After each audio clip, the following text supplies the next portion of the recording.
Assalamualaikum warahmatullahi wabarakatuh. Kami dari kelompok 5 akan mempresentasikan laporan praktikum manajemen strategi yang terdiri dari Ilham Pujowinulyo 535, Yosi Mayelinda 520, Ilfi Hadiatus Safitri 526, Septian Dwi Cahyono 532, Nova Safitri 539, Solahuddin Alayubi 544. Saya Solahuddin Alayubi NIM 544 akan menjelaskan lembar kerja 1. Yang pertama yaitu visi perusahaan, menjadi perusahaan sebagai market leader. Misi perusahaan, memperluas pasar melalui diversifikasi produk sesuai dengan permintaan pasar, memaksimalkan fasilitas dan sumber daya perusahaan, mengutamakan kenyamanan dan kepuasan pelanggan. Tujuan dan syarat sasaran, menghasilkan produk sesuai dengan permintaan pasar. Untuk menjadi market leader, melakukan perluasan pasar dengan diversifikasi produk, dapat memenuhi target penjualan. Lembar kerja kedua yaitu matriks evaluasi faktor eksternal. Faktor-faktor eksternal yang pertama yaitu peluang, harga terjangkau dibandingkan dengan kompetitor yang lain. Banyak konsumen yang tetap memilih produk ini meskipun banyak pesaing yang lain.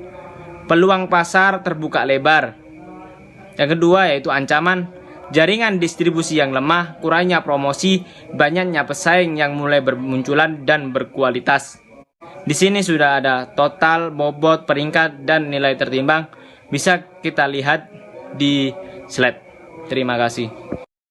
Saya akan melanjutkan presentasi dari teman saya sebelumnya. Nama saya Ilvi, NIM 526. Pada lembar kerja ketiga, kita akan membahas tentang matriks profil kompetitif atau CPM. Di sini kan kita membandingkan ketiga dari produk dengan faktor-faktor keberhasilan. Yang pertama yaitu kualitas produk, harga produk, promosi, konsumen, brand image, nyaman digunakan, penjual mudah ditemukan. Dari hasil analisis tabel di atas kita dapat menyimpulkan yang pertama kualitas produk. Lebih mengandalkan kualitas dari produknya karena ketika digunakan tidak mudah rusak dan tahan lama. Di sini adalah kunci dari produk Ichiban itu sendiri. Yang kedua yaitu harga produk. Harga produk pada Ichiban memiliki nilai tinggi dikarenakan harga yang dipatok perusahaan mengandalkan dari konsumen dan asumsi dari penelitian lingkungan dan juga keinginan konsumen itu sendiri. Yang ketiga yaitu promosi.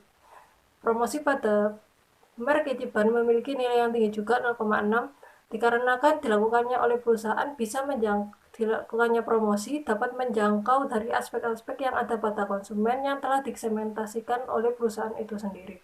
Yang keempat yaitu konsumen.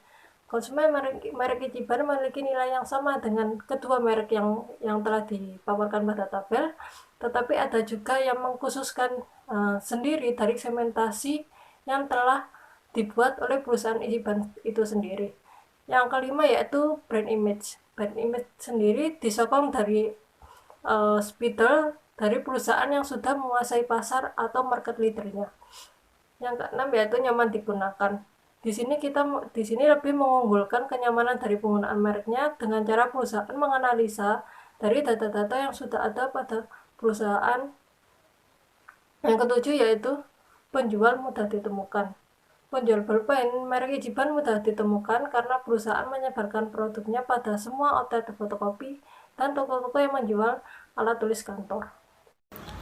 Baik, saya Nova Safitri NIM 539 akan melanjutkan presentasi dari teman saya keempat yang akan membahas tentang materi evaluasi faktor internal, di mana faktor-faktor internal tersebut ada kekuatan dan juga kelemahan. Untuk faktor kekuatan ada harga yang terjangkau, dapat bersaing dengan modal sendiri, karyawan loyal dengan perusahaan, dan juga kualitas produk bagus karena impor dari Swiss. Kemudian di sini dapat dilihat bahwasanya peringkat pertama atau yang bisa dianggap sebagai kekuatan utama dari Ichiban yaitu harga yang terjangkau dan juga kekuatan produk yang bagus karena impor dari Swiss. Kemudian pada kelemahan terdapat beberapa faktor yaitu tidak ada struktur organisasi, tidak ada manajemen keuangan, sistem manajemen menggunakan manajemen keluarga, tidak ada peraturan karyawan yang tertulis, kekurangan promosi, dan kekurangan tenaga profesional. Dari tabel dapat dilihat ada beberapa faktor yang menjadi kelemahan utama yaitu yang mendapat peringkat 1 yaitu tidak ada manajemen keuangan dan juga kekurangan tenaga kerja profesional. Kemudian selanjutnya lembar kerja 5 yaitu membahas matriks SPOT. Pada yang pertama ada kekuatan atau strength, yaitu memiliki pelayanan yang standar, jalur distribusi yang baik, pertumbuhan laba dan penjualan tinggi. Kemudian kelemahan yaitu ada mudah ditiru, ada beberapa produk yang mudah rusak, adanya pesaing. Kemudian peluang atau opportunities, pertumbuhan penduduk meningkat, semakin meningkatnya presentasi penduduk yang sekolah maupun kerja, meningkatnya daya beli masyarakat, mempunyai sejarah. Kemudian strategi untuk kekuatan, memanfaatkan kekuatan Ichiban, yaitu memberikan pelayanan yang baik kepada konsumen, pendistribusian berjalan dengan lancar, produk selalu disukai dan dicari-cari oleh konsumen. Kemudian ada strategi opportunity, yaitu mendaftarkan hak cipta, bahan baku yang terbuat dari bahan yang baik atau kuat, agar tidak mudah rusak dan juga sudah dikenal lama oleh masyarakat. Kemudian ancaman atau threats, ada pesaing yang mempunyai kualitas yang hampir sama dan terus berkembang. 2, adanya penduplikasian produk sangat mudah ditiru. Kemudian 3, konsumen sensitif terhadap harga. 4, upah karyawan yang terus naik. Kemudian ada strategi untuk threat atau ancaman, yaitu konsumen sudah percaya dengan kualitas produk, mendaftarkan hak cipta, memberikan harga yang lebih rendah dari harga pesaing, penjualan produk tidak pernah menurun. Kemudian ada strategi untuk weakness, ada mendaftarkan hak cipta produk dibuat dari bahan yang tebal dan kuat, selalu memberi terobosan terbaru agar tidak tersaingi oleh para pesaing, menciptakan produk baru yang dapat menarik minat konsumen. Yang kedua yaitu kita akan membahas tentang Matrix Boston Consulting Group atau biasa disingkat BCG. Nah, di sini kita akan membahas produk spidolnya terlebih dahulu. Spidol sendiri mampu memberikan pengaruh yang signifikan terhadap Ballpoint yang juga sebagai pemimpin pasar atau market leader. Posisi pasar pada spidol sendiri yaitu pada cash cows. Mengapa kita memilih cash cows? Karena produk atau unit bisnis yang merupakan pemimpin pasar menghasilkan uang atau pendapatan yang lebih banyak dibandingkan dengan biaya yang dikeluarkan oleh perusahaannya. Yang kedua yaitu Ballpoint. Ballpoint ini produk yang masih baru dan pangsa pasarnya masih sangat rendah, tetapi memiliki prospek pertumbuhan yang pesat dan memiliki harapan untuk naik ke berubah menjadi stars. Posisi pasar saat ini pada spidol sendiri yaitu question marks. Mengapa kita memilih ini? Karena produk atau bisnis unit yang memiliki prospek pertumbuhan yang tinggi tetapi masih memiliki pangsa pasar yang sangat rendah. Selanjutnya saya akan menjelaskan tentang lembar kerja ke-6, yaitu bersih tentang matriks perencanaan strategi kuantitatif atau Quantitative Strategic Planning Matrix. Di dalam matriks ini terdapat 3 alternatif strategi. Yang pertama adalah mempromosikan produk melalui iklan online dan media cetak atau melalui promosi modern. Yang kedua adalah melakukan pengembangan produk pada Ballpoint B2 dan C2. Yang ketiga adalah menjadikan Ballpoint Ichiban, merek Ichiban, menjadi market leader seperti produk Ichiban yang lainnya yaitu Boardmaker. Ada 4 faktor kunci, yaitu 2 faktor kunci eksternal, peluang dan ancaman, dan 2 faktor kunci internal yaitu kekuatan dan kelemahan. Yang pertama adalah peluang, harga terjangkau dibandingkan dengan kompetitor yang lain, memiliki bobot 9. Lalu banyak konsumen yang tetap memiliki produk ini meskipun banyak pesaing yang lain, bobotnya 6. Lalu jaringan distribusi yang lemah, bobotnya 9. Lalu kurangnya promosi, bobotnya 6. Banyaknya pesaing yang mulai bermunculan berkualitas, bobotnya 9. Lalu kekuatan, harga terjangkau, bobotnya 0,07.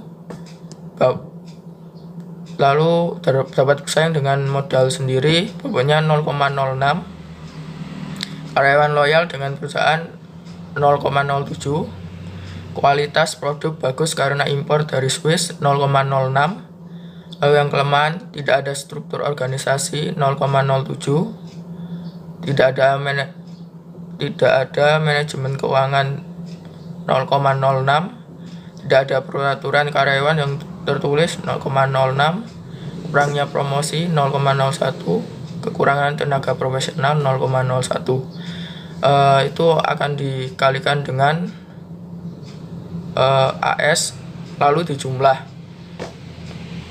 dengan strategi pertama dengan jumlah 2,08, strategi kedua dengan jumlah 1,16, dan strategi ketiga dengan jumlah 2,04. Terima kasih. Baik, selanjutnya yaitu lembar kerja 7 tentang implementasi strategi, di mana dalam manajemen terdapat 4 bidang manajemen, yaitu bidang pemasaran, bidang keuangan, bidang operasional, serta sumber daya manusia. Nah, untuk bidang pemasaran, strategi yang harus diterapkan dalam perusahaan Ichiban yaitu yang pertama, menganalisis serta mengevaluasi keadaan pasar. Yang kedua yaitu memperluas jangkauan pasar, dan juga yang ketiga yaitu meningkatkan kualitas promosi baik itu offline maupun online, dimana sekarang kan promosi online sudah berkembang sangat pesat seperti melewat media sosial dan lain-lain. Kemudian yang kedua yaitu bidang keuangan, dimana untuk bidang keuangan ini seharusnya perusahaan dapat membuat laporan keuangan yang baik dan benar. Kemudian yang kedua yaitu mencari investor agar yang mau menanamkan modalnya. Dan yang ketiga itu mengatur biaya pengeluaran serta pemasukan di semua divisi. Yang ketiga yaitu bidang operasional. Nah, untuk bidang operasional ini perusahaan dapat melakukan penjadwalan agar yang hasil produksi lebih efektif dan efisien. Yang kedua yaitu perusahaan dapat menambah mesin dan melakukan perbaikan secara berkala maupun terus-menerus. Kemudian yang keempat yaitu bidang sumber daya manusia. Untuk bidang sumber daya manusia ini, perusahaan bisa merekrut dan menyeleksi tenaga kerja. Yang kedua yaitu mengadakan program latihan kepada karyawan. Selanjutnya memberikan gaji serta bonus kepada karyawan. Yang keempat yaitu menjaga hubungan baik antara perusahaan dengan karyawan. Dan yang terakhir yaitu membuat struktur organisasi yang jelas agar perintah dari atasan ke bawahan maupun bawahan ke atasan itu jelas dan terstruktur. Seperti itu. Baik, yang selanjutnya yaitu lembar kerja 8 yang berisi tentang perbandingan target dan realisasi dari perusahaan Ichiban itu sendiri. Yang pertama ada target. Nah, target ini perusahaan Ichiban mempunyai 6 target. Yang pertama yaitu menjadi perusahaan alat tulis dengan meningkatkan kualitas produk yang lebih baik melalui teknologi untuk menciptakan kualitas hidup yang lebih baik pula. Yang kedua yaitu menambah kekuatan pasar dengan bekerja sama dan menyalurkan produk tersebut kepada distributor dan penjual grosir realisasi. Yang ketiga, produksi ballpoint dapat naik kelas atau dapat meningkat dari kualitas produksinya. Yang selanjutnya yaitu pemenuhan target produksi ballpoint setiap tahunnya. Yang keempat, pencapaian target penjualan yang meningkat pada tahun 2007 sampai tahun 2011. Yang terakhir yaitu kenaikan penjualan untuk ballpoint jenis B2 dan C2 harus lebih tinggi dibandingkan jenis ballpoint Ichiban lainnya. Sedangkan perusahaan ini mempunyai realisasi yaitu yang pertama, perusahaan tidak menaikkan harga jual dan mengupayakan penawaran harga terjangkau dengan kualitas yang lebih baik. Yang kedua yaitu perusahaan berhasil menambah 2 grosir di Jakarta dan di Surabaya, sehingga perusahaan itu sendiri mempunyai 8 grosir, 5 di Jakarta dan 3 di Surabaya. Yang ketiga, target pencapaian perusahaan ini untuk dapat menjadi peringkat keempat. Yang selanjutnya, target produksi ballpoint baru berhasil dimulai pada tahun 2009, sedangkan target mereka itu produksi meningkat pada tahun 2007. Yang kelima, pada tahun 2007 itu sendiri target belum sepenuhnya tercapai seperti yang sudah saya jelaskan sebelumnya. Yang terakhir, realisasi penjualan ballpoint tipe B2 dan C2 pada tahun 2007 sampai 2008 tidak dapat mencapai target penjualan perusahaan. Yang selanjutnya ada lembar kerja 9 yang berisi rekomendasi dari kelompok kami. Yang pertama yaitu perusahaan melakukan perencanaan yang lebih matang agar dapat meningkatkan pada penjualan produk serta kualitas dari perusahaan Ichiban. Yang kedua, perusahaan harus melakukan evaluasi atau mengkaji ulang pada rencana-rencana yang akan dilakukan agar kesalahan-kesalahan yang sudah terjadi di sebelumnya tidak terulang lagi pada produksi selanjutnya. Yang ketiga, memperkuat jaringan distribusi termasuk wholesaler, retailer, distributor, hingga online atau internet agar produksi ini dapat dipastikan dapat sampai di tangan konsumen. Yang terakhir, perusahaan sebaiknya memperkuat dalam pemasaran konvensional. Sekian presentasi dari kelompok kami. Bila ada kurangnya, mohon maaf. Wassalamualaikum warahmatullahi wabarakatuh.